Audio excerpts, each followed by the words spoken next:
स्वामी जी, क्योंकि समय कम है, फिर भी मैं एक हल्का फुल्का प्रश्न पूछ लेता हूं, इसी से जुड़ा हुआ कि व्यक्ति कोई भी कार्य करता है और खूब मेहनत करता है और सही दिशा में मेहनत करता है अपने हिसाब से, लेकिन उसको यश नहीं मिलता।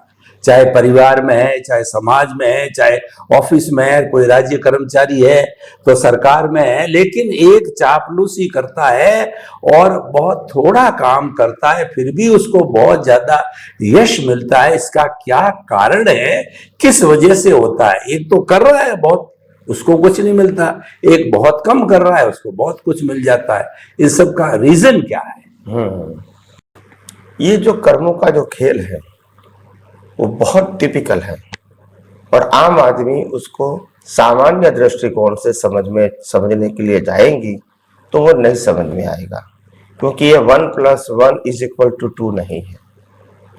यहाँ व्यक्तियों की क्रिया, इसके पीछे इंटेंशन, ये सब कुछ ध्यान में रखा जाता है जब कर्म बनता है। तो कई बार इंटेंशन इंपॉर्टेंट हो जाता है और कई बार क्रिया का कर्तापना इंपॉर्टेंट हो जाता है। तो इसीलिए जब कोई व्यक्ति की भावना अच्छी है, इंटेंशन अच्छा है और क्रिया शायद सही नहीं हो सकती है, फिर भी उसको रिजल्ट मिलता है, क्योंकि आशय। तो कई बार ऐसा होता है, आशय से यशनाम कर्म बनता है और क्रिया से क्रिया का फल मिलता है। तो हो सकता है कई बार कोई व्यक्ति 90% कोई काम करने का प्रयास करेंगे, सफल नहीं हुआ, फिर भी अभी 10% काम बाकी है, मतलब कंप्लीट नहीं हुआ। फिर वो 10% के लिए दूसरे व्यक्ति को काम दे दिया और उन्होंने 2 दिन में काम कर दिया, तो पूरा यश तो इनका ही मिलेगा, क्योंकि कंप्लीट तो उन्होंने किया। तो ये यशनाम कर्म की बात है। और इसीलिए मैंने कहा ना कि ये जीवन बहुत कॉम्प्लिकेटेड है।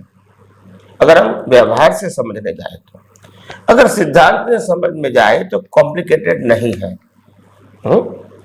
मगर लोग क्या समझते हैं कि हम जो जीवन जीते हैं वो इसी प्रकार के सिंपल है। ऐसा नहीं है। कभी क्रिया का महत्व होता है, कभी भाव का महत्व होता है, कभी आशय का महत्व होता है।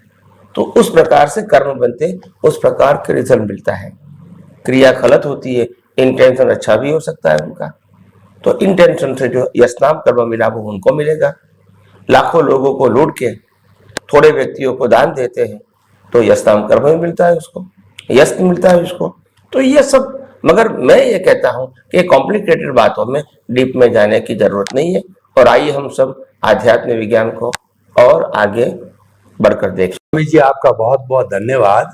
जो रोजमर्रा के जीवन के हमारी जो गुत्थियां हैं उसको आपने जो सनातन सत्य और अध्यात्म की विज्ञान से उस गुत्थियों को बहुत सरल और उनके सटीक कारणों को बताया। आपके प्रति बहुत बहुत कृतज्ञता। जय सच्चिदानंद।